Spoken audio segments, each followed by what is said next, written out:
अब देखो अर्थव्यवस्था और राजनीति कैसे जुड़कर समझ में आ रही है। भरण पोषण, सबसिस्टेंस इकोनॉमी, खाने को नहीं है, टैक्स कहां से दोगे? तो टैक्सेशन सिस्टम क्या है? राज्य की आत्मा है। और ऋग्वैदिक काल में सबसिस्टेंस इकोनॉमी है। टैक्स नहीं कलेक्ट कर सकते तो राज्य नहीं है, तो कबीले हैं।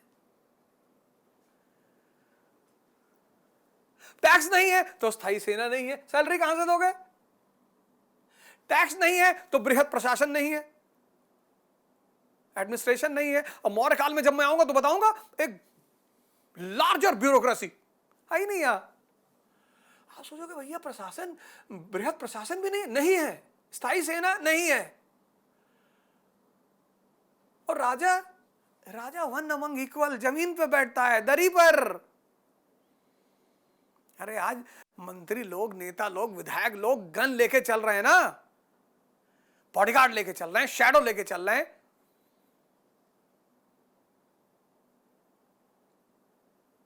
तभी तो समाज में स्थिति मजबूत है। अब राजा अपनी प्रजा पर ही निर्भर है तो समान है। राजा का चयन होता है, कौन करती है? समिति करती है। तो फिर ऋग्वैदिक काल का प्रशासन कैसे चलता था?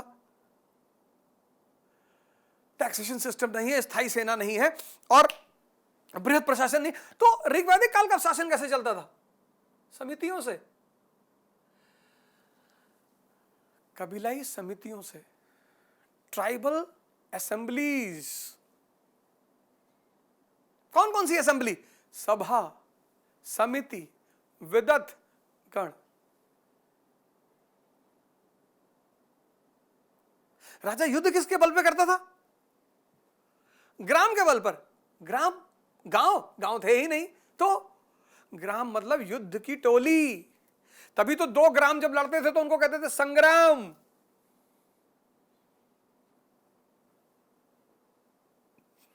तो ऋग्वैदिक काल में कबीले थे, कुरुत कबीला, तुर्वसु कबीला, क्रीवी कबीला। राजा समान, सबके समान होता था, वन अमंग इक्वल। स्थायी सेना नहीं थी, बृहद प्रशासन नहीं था, टैक्सेशन सिस्टम नहीं था। शासन किससे चलता था? समितियों से। लेकिन 1000 ईस्वी में, 1000 ईसा पूर्व, सॉरी 1000 बीसी में लौह क्रांति, आयरन रेवोल्यूशन ने जन्म दिया एग्रीकल्चरल इकोनॉमी, अर्थव्यवस्था बदली।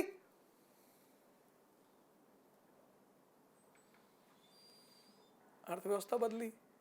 अब जब अर्थव्यवस्था बदली तो राज्य भी तो बदलेगा। अब लोग स्थिर भी तो होंगे कृषि करने के लिए। तो आप उत्तर वैदिक काल में देखोगे कि जन बन गया जनपद।